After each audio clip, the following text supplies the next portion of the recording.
plusieurs activités inondent nos médias actuellement au niveau de la République démocratique du Congo. Nous avons un agent, un homme des Nations Unies, un défenseur des droits de l'homme, un agent des Nations Unies sur les droits de l'homme qui a été expulsé. Nous avons Joseph Kabila qui crée l'Office national de l'identification des personnes et des citoyens. Nous avons des militaires congolais formés en Tanzanie. Nous avons l'aspect de Burkina Faso où les populations se sont mises debout pour dire non à la révision constitutionnelle. Nous avons l'agression des prêtres à Lodja au niveau du Congo. Nous avons Matata Pogno qui continue à évoquer le cadre macroéconomique très positif, en tout cas pour le Congo. Ce sont tous les sujets que nous allons parler ce soir avec un invité qui n'est plus à présenter, c'est Babi Balokuna. Je vous dis bonjour et je dis bonjour à Babi Balokuna. Bonjour, monsieur Damien Tombi. Comment vous allez, Babi Balokuna? En tout cas, nous nous portons à merveille. Nous sommes là. Ok, c'est un plaisir de te recevoir sur le plateau de EDTV. Donc voilà, nous remercions évidemment Rich Tempête qui est à la réalisation. Et nous voulons aborder avec toi différentes questions. Nous allons vraiment échanger en toute liberté. Oui. Et tout à l'heure, j'ai essayé d'énumérer quelques sujets que nous allons essayer d'aborder avec toi. Mais le premier sujet qui m'intéresse, c'est celui qui concerne monsieur Scott Campbell. Mais Scott Campbell, comme tu sais, c'est le chef de bureau de l'ONU pour les droits de l'homme. Alors ce monsieur, en fait, a fait faire un rapport au niveau des Nations Unies, un rapport qui fait ressortir une situation assez dramatique. Tu vas te souvenir de l'opération Likofi menée par le général Kanyama, qui consistait en fait à arrêter un peu l'élan des Kuluna. Et ce qui s'est passé, c'est qu'il y a eu des victimes, il y a eu des exactions, il y a eu des exécutions sommaires et extrajudiciaires. Oui. Alors, Scott Campbell publie un rapport comme celui-là, mais le gouvernement s'y oppose. Quelle est ta lecture? Merci pour la question, elle est si pertinente. La première des choses, nous, au niveau de la force du combat intelligent, le bureau politique a tenu une rencontre dernièrement et ce sont là des questions qui ont été traitées, notamment celle concernant l'expulsion de M. Scott Campbell, qui est à féliciter parce que le travail que M. Scott Campbell a réalisé et qu'il a mis à la disposition de toute l'opinion, c'est un travail des titans. Vous savez, dénoncer et condamner des massacres comme on en a vu à Kinshasa lors de ces opérations-là, l'Ikofi, c'est quelque chose qu'on ne voit pas tous les jours. Ça veut dire que ces messieurs-là est à féliciter. Mais je crois quand même que M. Scott, en tant que défenseur des droits de l'homme, parce que c'est ce qu'il est d'abord au départ, avant d'être fonctionnaire des Nations Unies, et je crois qu'il a fait ce travail-là d'abord par son instinct de défenseur des droits de l'homme. Et quand nous avions scruté les différentes réactions au niveau même de ces autorités hiérarchiques, au niveau des Nations Unies, M. Ban Ki-moon lui-même a réagi, mais vous sentez que M. Scott Campbell est relâché par les siens. Ça veut dire que c'est comme s'il agit seul, et je crois qu'on est en train de le faire passer comme quelqu'un qui agit avec excès de zèle. Non, mais il a été soutenu par le secrétaire général Ban Ki-moon, il a été soutenu par l'Union européenne. Ce soutien-là, nous ne le prenons pas de cette façon-là. Si M. Scott Campbell devrait être soutenu par ses patrons, ça veut dire que M. Kabila allait, ou encore le pouvoir de Kinshasa allait être sommé par l'Union européenne. Vous savez que l'Union européenne a quand même une mainmise sur le plan financier au niveau du Congo. Il y a beaucoup d'opérations, beaucoup d'activités que l'Union européenne soutient. Il y a beaucoup d'activités économiques que l'Union européenne soutient, comme je disais. Et les Nations Unies se trouvent être quand même au-dessus des États. Vous voyez? Mais quand vous voyez l'attitude et le langage de M. Ban Ki-moon, il prie au gouvernement congolais de revenir sur sa décision. Mais est-ce qu'ils doivent s'imposer? Parce que quand tu te plains en disant qu'ils prient, est-ce qu'ils ont le droit de s'imposer? Le Congo n'est-il pas souverain et libre de pouvoir? Souverain, oui. Voilà. Souverain, oui. Mais vous vous souviendrez que les lois au niveau national sont en dessous des lois au niveau international. Quand vous souscrivez, regardez le cas de Jean-Pierre Bemba aujourd'hui. Quand Jean-Pierre Bemba se trouve à La Haye, c'est pourquoi? C'est parce que le gouvernement congolais s'est soumis à une souscription qu'ils ont faite au niveau des statuts de Rome. Oui, mais le droit international reconnaît déjà au départ, ça c'est vraiment une disposition importante du droit international qui reconnaît d'abord la souveraineté de chaque État. Ça c'est imprescriptible. Tout à fait. Voilà. Mais il n'est pas quand même donné ou encore permis à un gouvernement d'expulser des fonctionnaires des Nations Unies. Dans quel contexte? Dans le contexte où ces gens-là ont travaillé pour la lumière au niveau de l'opinion. Et c'est un travail qui leur est légitime. Ils sont là pour les droits de l'homme. Ils n'ont qu'à défendre les opprimés. Revenons c'est ce qu'ils ont fait. Donc, pour revenir à ce que je disais, c'est dire que M. Campbell n'a pas été soutenu. Ça, c'est ce que nous voyons. Parce que s'il avait été soutenu, je crois qu'on aurait vu certaines réactions. Et je compare cette situation de M. Campbell à celle de M. Karl de Gucht. Vous voyez, lorsque Karl de Gucht est allé au Congo, il avait constaté qu'il n'y avait pas sur place des hommes d'État dignes de ce nom. Et il l'a dit tout haut. Quand il a dit, à un moment donné, il est rentré ici et il a même été déplacé de son gouvernement, de son ministère, pardon. Et tout de suite, il a été remplacé. Parce qu'on disait que les États n'ont pas d'amis, ils n'ont que des intérêts, et c'est ça. Et ils ont poursuivi leur politique, monsieur a été mis de côté. Et plus loin, il a osé rentrer au Congo en demandant un visa. Il a voulu rentrer au Congo et on lui a refusé le visa. Mais à cette époque-là, je crois qu'il y avait quand même une relation assez particulière entre Joseph Kabila et la Belgique. Mais si on revient sur le contenu... Ça revient au même, parce que j'ai dit bien que monsieur Karel de Gucht n'a pas été soutenu. Oui. On l'a vu. La politique a joué le jeu de la Belgique a joué les jeux de ses intérêts. Il a sacrifié l'autre parce que l'autre avait fait avec son instinct humaniste. Mais revenons et ici, M. Campbell, lui, c'est un défenseur des droits de l'homme. Oui. Vous sentez qu'il a voulu défendre les populations meurtries. Ok, mais allons un peu dans le contenu de son rapport. Oui.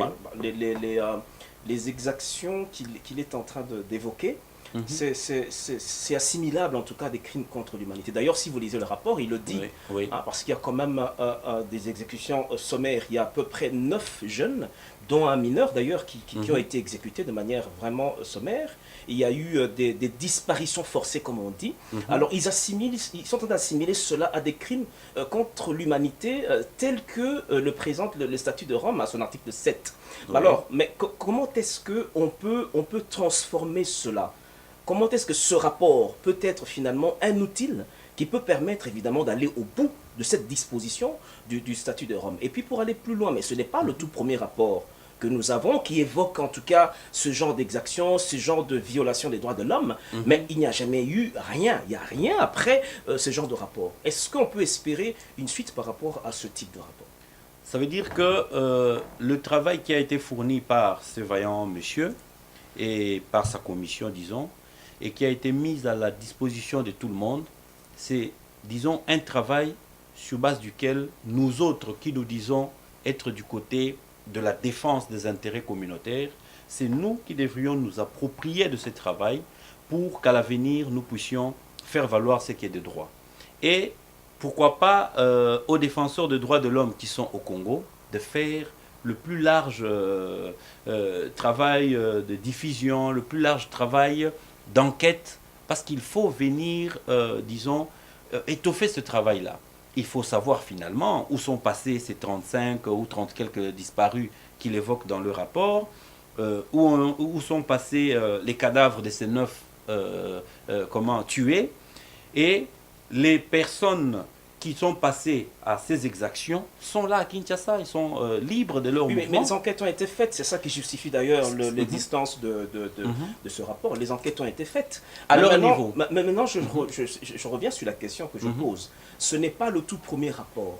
Hein? Il y en a Tous déjà les eu premiers beaucoup, rapports précédents sont restés aussi de lettres mortes. Est-ce qu'on peut espérer quelque chose avec celui-ci? Le mal qui existe dans ce genre de situation, c'est que nous, Congolais, nous espérons, derrière les Nations Unies et derrière les différentes commissions qui ont eu à élaborer ces travaux, qu'eux fassent la justice. Non, eux, ils font un peu un travail d'éclairage.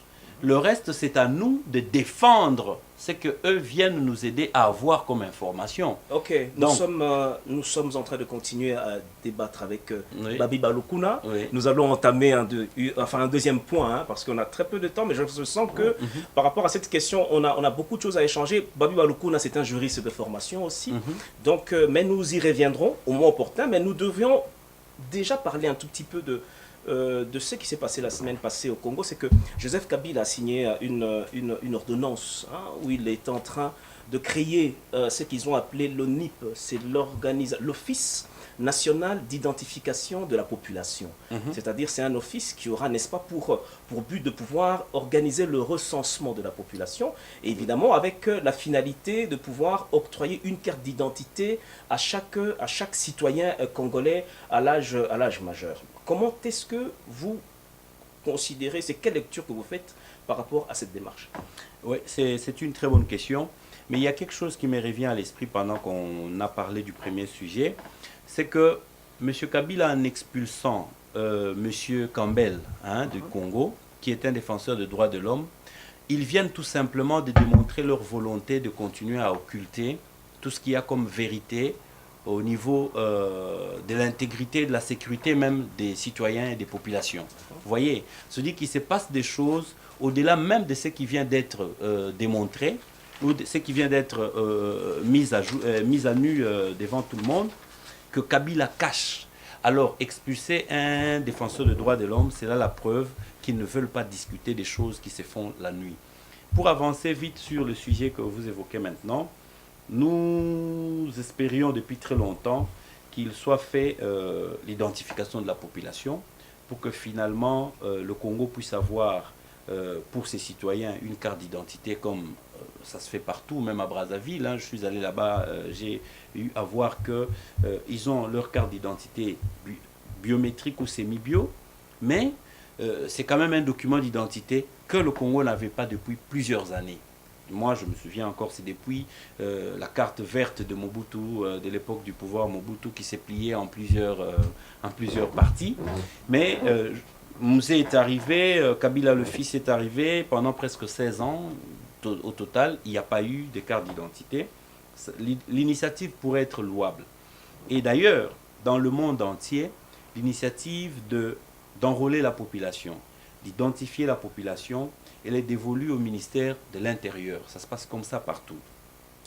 Ici, quand bien même l'office qui vient d'être créé par M. Kabila va, disons, prester sous l'autorité du ministère de l'Intérieur, mais l'on constate que ce sont de nouveaux postes que le camp de Kabila vient de se créer encore. Parce que ici, l'animation de cet office, qui est normalement réputé être apolitique, hein, en tout cas c'est un établissement public, de services publics, oui. Ça veut dire qu'à ce titre-là, ça se doit d'être apolitique. Que le service qui va être donné ou encore qui va être rendu à partir de cet établissement-là n'ait pas de coloration. Mais malheureusement ici, l'animation de cette structure est confiée à M. Loumanou Moulenda Bonasefou, qui était il n'y a pas très longtemps ministre de l'Intérieur. Ben, c'est peut-être pour son expertise, non? Parce que déjà dans le dossier, il a travaillé pendant longtemps, il a été même ici en Europe, en Belgique, pour négocier, je crois, avec des sociétés qui produisent des cartes d'identité. C'est peut-être une expertise. Sur 70 millions de Congolais, vous pensez que c'est la seule expertise qui soit utile pour le Congolais ou pour le Congo? Directement identifié, éventuellement. Non, non. Peu importe son expertise, mais le grand problème, c'est qu'il est identifié PPRD. Il est identifié kabiliste. Vous pensez qu'en mettant un homme comme ça, peu importe son expertise, l'image d'appartenance, de son appartenance politique ne transparaît pas? Qu'est-ce qui se cacherait derrière, selon toi? Ben voilà, le grand problème est à ce niveau-là. Ça veut dire que le besoin, c'est d'identifier la population. Mais vous allez voir que la population qui va être identifiée court un risque. Lequel? Le premier des risques que cette population court, vous savez comme moi et comme tous ceux qui nous suivent, qu'au Congo, M. Kabila n'est pas le bienvenu. lui comme son pouvoir, en tout cas ils ont été sanctionnés en 2006, ils ont été sanctionnés encore en 2011 par la population, et ça ne leur plaît pas. On s'attend à ce que M. Loumanou et Mme Inagossi, qui d'ailleurs était journaliste comme moi, que ces gens-là se mettent à travailler pour leur propre chapelle, donc la famille PPRD. Que quand ils auront identifié la population, au moment où cette population va venir à s'exprimer en 2016 ou 2018, comme j'entends déjà des bruits, on va revenir sur cette... quand elle va s'exprimer et qu'elle va sanctionner à nouveau leur pouvoir, ils auront beaucoup de facilité à recourir à leurs données d'identification, que eux appellent souvent dans leur jargon de service de renseignement bulletin d'information. Ils auront facilement leur bulletin d'information et ils savent faire répression sur la population. Ça, c'est ce qui fait peur. Parce qu'ils devront passer dans les parcelles pour identifier et enrôler la population. Donc là, ils sauront savoir dans telle parcelle, il y a tel monsieur, telle famille, et ils pourront même connaître déjà les tendances tribales de ces gens. Et finalement, quand la population va s'exprimer, elle sera en danger. Mais là n'est même pas encore le problème. Le grand problème que l'on voit tout de suite ici, il y a interpénétration entre le travail que cet office va abattre et le travail que la Commission électorale nationale indépendante faisait déjà depuis un bon moment. C'est-à-dire que dans son rôle d'organiser la Commission électorale, dans son rôle d'organiser les élections, elle commence par enrôler la population. C'est-à-dire que cette fois-ci, elle va être amputée de cette mission et de facto, la mission est confiée à l'Office national de l'identification de la population. Mais ça allège un peu la tâche, non, à la commission alléger la tâche, ça rend beaucoup plus alléger la tâche, système, ça aurait pu être bien si c'était confié à des apolitiques. Parce que là, en tout cas, ça allait se faire en toute transparence, sans ambition cachée derrière. Mais ici, on sait que M. Loumanou va enrôler et il sait nous dire, par exemple, qu'au Katanga, il y a beaucoup plus de population ou de gens que dans telle autre province. On a vu ça dans le cas des élections passées, qu'on est venu nous dire que Kabila a beaucoup plus été élu à l'est et au nord, parce que là-bas, il est beaucoup plus aimé qu'au centre et à l'ouest. Comment est-ce que la société civile ou les partis politiques d'opposition, par exemple, peuvent anticiper, n'est-ce pas, pour déjà au départ régler ce problème? Ça veut dire qu'au stade actuel, il faut désavouer l'ordonnance nommant les animateurs de cette structure. Et mais l'ordonnance créant la structure n'est pas contestable. L'ordonnance créant la structure, malheureusement, je dois vous le dire, vous l'avouer quand même, je n'ai pas eu à l'étudier. En tout cas, il y a quand même une ordonnance qui crée. Qui commence par créer voilà, la structure. Voilà. C'est à ce niveau-là qu'il faut peut-être aller enquêter pour connaître les vraies compétences, les attributions de la structure. Et finalement, voir par rapport aux attributions quels sont les profils qui correspondraient aux personnes qui animeront la structure. Oui, mais de quelle façon la société civile pourrait-elle faire ça de manière anticipative?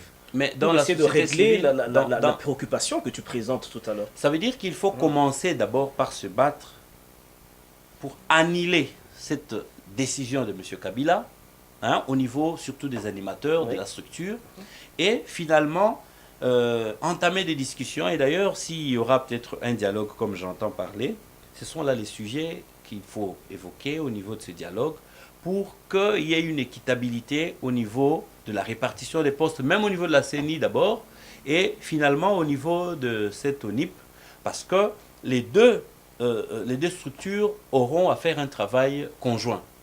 Donc, les animateurs doivent soit être apolitiques, soit provenir des différentes tendances des familles politiques qui sont sur scène. J'ai une dernière question par rapport à ça, c'est qu'on a compris que l'ONIP a pour mission de pouvoir organiser le recensement, déjà avoir une idée sur la cartographie générale, la de la population, et puis savoir identifier de manière claire qui peuvent voter.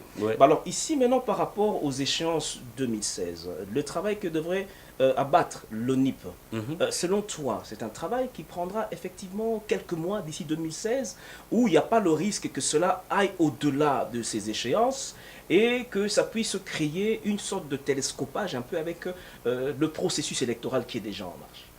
Voilà, c'est en tout cas tout ce que vous venez de dire à la fois, parce que le temps qui leur est imparti, en tout cas d'ici jusqu'à 2016, je doute très fort, hein, en tout cas sur base d'une appréciation réelle, c'est vraiment difficile pour eux de pouvoir recenser les 70, si pas 80 millions de Congolais Bah, qui ça dépend du existent. budget, non? S'ils ont un personnel quand même assez suffisant et qu'il y a le budget Voilà, pour ça, là encore il y au a un bout d'une problème. année, c'est Donc, possible, non? le personnel qui va prester là-dedans, Mhm. le mode de recrutement, comment on va procéder pour les recruter, Ça, c'est technique, non? ça c'est encore technique et ça va poser problème parce qu'on connaît comment ça se passe au Congo. Les emplois, parfois ça ne manque pas, mais y accéder pour travailler même de bonne foi, c'est compliqué. Donc, ici, il faut savoir combien ils vont enrôler des travailleurs et si ces agents sont formés dans le temps et qui savent le faire, oui, ils peuvent maximiser leurs efforts pour gagner dans le temps, par le nombre, bien sûr, de ceux qui vont travailler, et fournir un travail en temps et en heure. Mais si jamais cela n'est pas fait au moment opportun, qu'ils ont un bon nombre de travailleurs et le matériel qu'il faut, on aura des difficultés pour que 2016, donné comme échéance électorale, puisse être, disons, respectée. Alors là, nous retombons sur ce que nous entendons déjà dire 2018. On a entendu un député Voilà. lancer le Lancer chiffre déjà la 2018. date 2018, Ouais, la période 2018. ouais. Donc ici, les acteurs politiques qui sont à Kinshasa, ceux qui se disent de l'opposition républicaine, qui sont soit au Parlement ou sur place au pays, reconnus comme partis politiques, eux doivent déjà commencer à travailler sur ces questions, faire pression pour que lumière réjaillisse déjà autour de cette affaire. Ok, merci Babi. Nous sommes sur le plateau de EDTV avec Babi Balokuna. Vous savez que Babi Balokuna est le coordinateur général de FCI, Force du combat intelligent, qui est une dynamique combattante et politique basée à Bruxelles. Nous entamons encore une question, une actualité assez intéressante. C'est en rapport avec des militaires congolais qui ont été formés à l'académie militaire de Darusha en Tanzanie et finalement qui ont fini leur formation la semaine passée et cela a été en tout cas honoré par Joseph Kabila sur place. Mais ça, c'est quand même quelque chose aussi d'assez curieux et nous aimerions avoir un peu ta lecture de cela. Bon, en tout cas, depuis que j'existe au Congo, je n'ai jamais entendu parler de la Tanzanie comme étant une terre désarmée. Et je n'ai jamais entendu comment que l'armée tanzanienne était une armée la plus redoutable au monde pour que les Congolais recourent à leur service au niveau de la formation. Alors là, je me pose déjà une question. Mais maintenant, apprendre seulement que les Congolais sont formés là-bas, moi déjà qui te parle, je suis un fils d'un ancien EFOiste. Mon père a été formé à Kananga, à l'EFO. Et je me pose déjà la question de savoir ce qu'est devenu l'EFO Kananga. C'est là que ressortaient des officiers militaires à l'époque. Alors, selon les informations en notre possession, l'EFO Kananga qui bénéficiait du soutien de la coopération militaire entre le Congo et la Belgique ne dispose même plus d'instructeurs belges sur place, comme ça se faisait à l'époque, pour pouvoir donner une formation de qualité. Mais il y a des instructeurs On nous dit congolais. qu'il y a des éventuellement, instructeurs congolais qui sont sur place, chose louable, mais on n'a pas vu Joseph Kabila aller faire la promotion des étudiants ou encore des militaires qui sont formés à Kananga. Ça veut dire que lui-même déjà en tant que chef de l'État, manager de la République, ne reconnaît pas le travail qui s'est fait sur place à Kananga par les mains de ses propres fils du terroir. Quand nous partons de là, nous voyons Kamina, où aussi on formait des Congolais. À Kamina, on n'entend plus parler de là. Il y avait aussi Kitona. Kitona d'ailleurs pour le moment il y a les Angolais qui prédominent là-bas. À Kamina, je crois que c'est Obed, celui qui était commandant de la région militaire au Kasaï, qui est commandant là-bas maintenant. C'était un autre Rwandais, si vous voulez. Et là, ça pose problème. Mais on se demande, quid de l'unicité de l'action de notre armée si nos militaires doivent être formés pour certains en Tanzanie, pour d'autres par des Angolais, d'autres par des Belges, des Américains, des Rwandais et que sais-je encore. Finalement, nos écoles pour la formation des militaires sont quasi inexistantes. La formation elle-même, on ne sait même plus savoir c'est quel genre de formation. Et l'autre difficulté qui s'impose là, c'est le mode de recrutement de ceux qui sont soumis à la formation. Comment procède-t-on pour enrôler les étudiants ou encore les futurs formés? Ici en Europe où nous vivons, pour aller dans la police, il y a quand même des conditions qui sont posées. Il faut avoir une moralité, il faut avoir un casier judiciaire vierge, parce qu'on n'a pas besoin d'avoir comme policier ou comme militaire un immoral. On n'a pas besoin d'avoir pour militaire ou policier un brigand. On a vécu cela avec Mouzé quand il est arrivé avec la Fidèle, qui était envoyé à Kanyamaka CC, qui était envoyé à Kitona pour aller être formé comme militaire.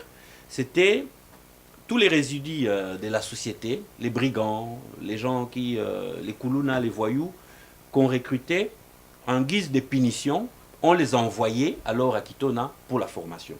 Maintenant, M. Kabila ne nous a pas montré comment ils ont fait pour recruter les 400 qui aujourd'hui viennent d'être honorés. Et l'autre question qui en découle, c'est oui, être formé, c'est bien. Mais quand ils vont réintégrer l'armée, c'est pour quel salaire? Mais d'abord, ça, quelle différence? Au départ, c'est la mission. Moi, je suis plus intéressé à savoir. Moi, je crois que lorsqu'on forme des militaires, des officiers militaires comme ça, c'est qu'ils ont une mission. Il y a quand même une mission. C'est que ça ne se fait pas au hasard. Et ça peut être quoi, la mission de ces officiers? La première mission, parce que c'est des officiers qui vont œuvrer au sein d'une armée qui existe déjà.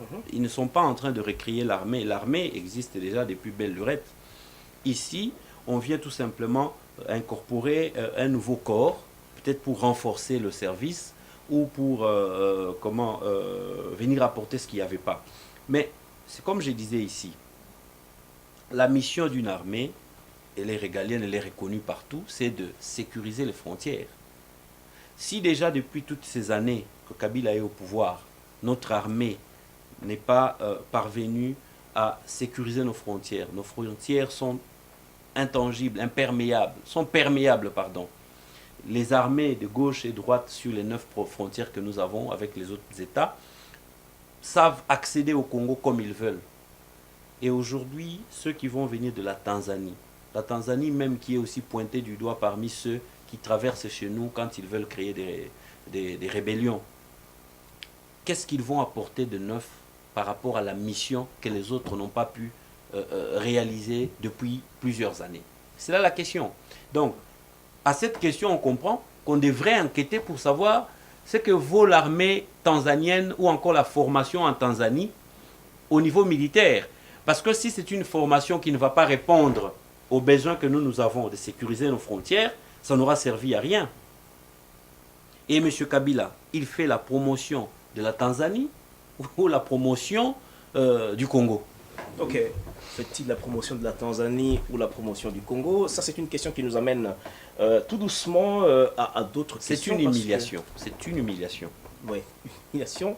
Nous tendons tout doucement vers la fin de notre échange. Hein, mais ici, nous souhaitons quand même parler un tout petit peu de la santé du combat politique au niveau de la diaspora. Il y a quelque chose déjà que moi j'aimerais bien faire remarquer, c'est que vous avez vu qu'on voit ces derniers temps des images qui nous proviennent en tout cas de Burkina Faso, où ils sont un peu dans une situation plus ou moins similaire à la nôtre. C'est-à-dire qu'il y a le risque qu'il y ait changement de constitution chez eux pour que Blaise Compaoré puisse se maintenir pour un autre mandat auquel il n'a pas droit. Alors, on a vu quand même que la population s'est vraiment levée avec un engouement beaucoup plus important que chez nous. Alors, moi, j'aimerais bien qu'on revienne un peu dans la manière dont fonctionne le combat politique et le combat, en tout cas au niveau de la diaspora. Quel est ton avis personnel quand nous regardons les enjeux actuels au Congo, quand nous essayons de comparer comment les autres frères d'autres pays africains réagissent, et quand nous essayons de voir, d'analyser un peu l'attitude des combattants, des politiques ou de la diaspora par rapport à ces 10 enjeux, quel est en tout cas ton sentiment? La diaspora fait déjà un grand travail. Il faut continuer à reconnaître ce travail-là. Et au stade actuel, c'est la continuité qui doit être faite. Donc, nous devons poursuivre tel que nous avions prévu notre mission. Ça veut dire que nous savions déjà que M. Kabila allait nous présenter ce comportement de vouloir se cramponner au pouvoir, de vouloir réviser la Constitution. De tout ce... On l'a dit depuis 2010, de 2012, pardon, tout juste après les élections. Mais maintenant, le grand travail est à faire sur le terrain.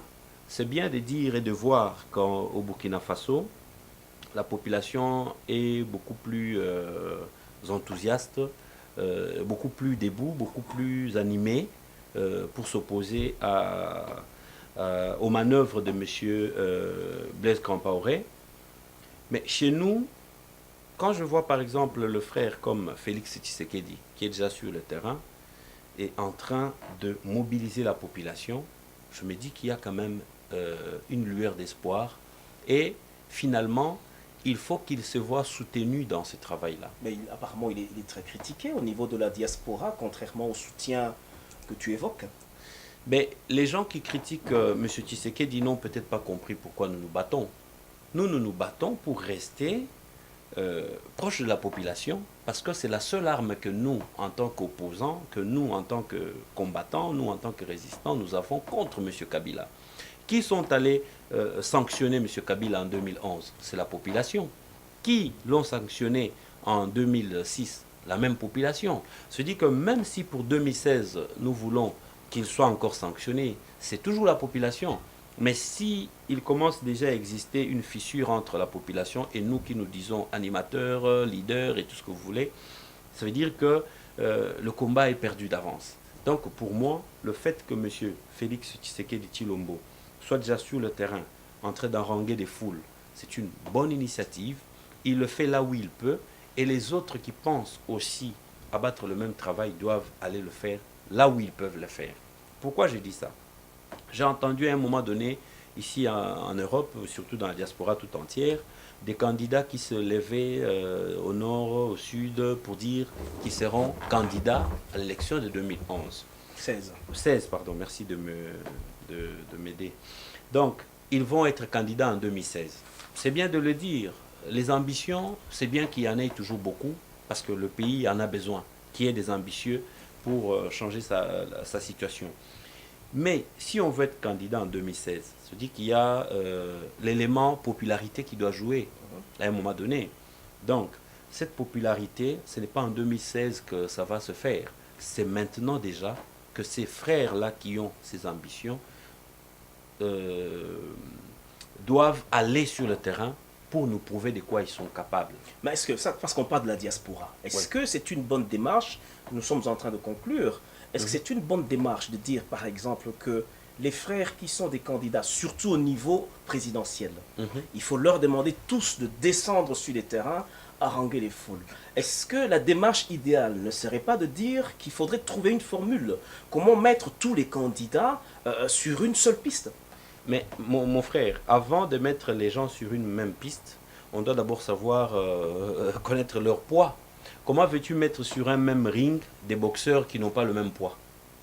Donc, sur le ring, même comment on les appelle encore, l'arbitre qui vient sur les rings doit être rassuré que ce boxeur A qui va se battre contre le boxeur B, ils ont plus ou moins le même poids. Donc pour moi, si nous voulons qu'en 2016, nous puissions avoir des candidats uniques, des candidats de la diaspora unique, les candidats uniques de l'opposition, tout ce que vous voulez, il faut dans un premier temps, que chacun nous montre son poids, que chacun nous prouve son poids.